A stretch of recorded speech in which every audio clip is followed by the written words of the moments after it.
Dr. Gerhard would have a big seminar room that had 450 women would come annually, and when she read Mike Ziff's book, Infertility and Birth Defects, and she said, well, you know, if Mercury's causing infertility, I can check that. So when all the ladies showed up, they handed them a couple of tablets of DMPS and a glass of water and a jug, and they said, take this and pee in there and hand that in 6 hours. So all the ladies that peed a lot of mercury after they were given a chelating agent for mercury were sent on down to the dental clinic, and they had all their amalgams removed carefully.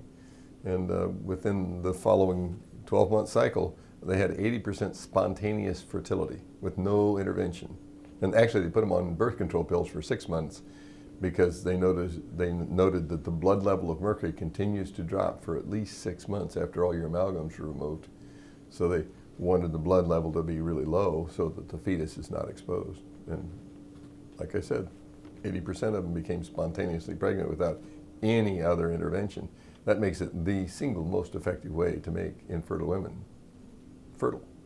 Mike Ziff, after examining the relationship between mercury and infertility and the scientific literature, he dug out all of the studies that have been done over half a century, showing that mercury causes failed ovulation, hypermenorrhea, hypomenorrhea, the eggs don't drop, they're infertile, the sperm are damaged, they got two-headed sperm, two-tailed sperm, a whole bunch of bad stuff happens if you're exposed to mercury. And so he wrote a whole book on it, and that was, like I said quite a while ago, I have a few copies of it. If you want to read it, it'll put you right to sleep. But he's really accurate. And when she read that book, she said, well, if he's correct, then I can figure that out in a 1-year cycle. And that's what she did. She basically tested all the women, all the ones that were high.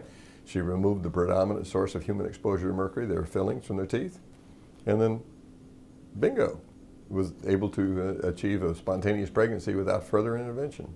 So, quite a successful story.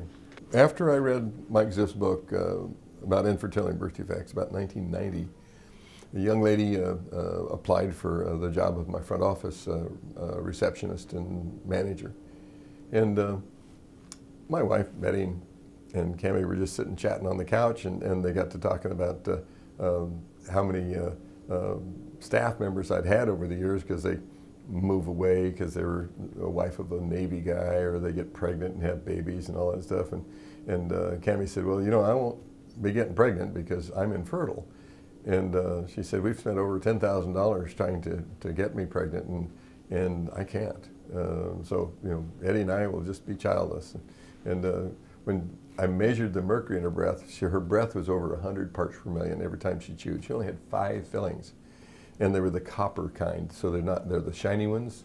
They really leak. So when I had my mercury sniffer, I measured the amount of mercury in her intraoral air, and it was over 100 parts per million. OSHA will shut down a factory that you're supposed to flee if it gets over 100 parts per million, even instantaneously. Well, she was over that every time she chewed.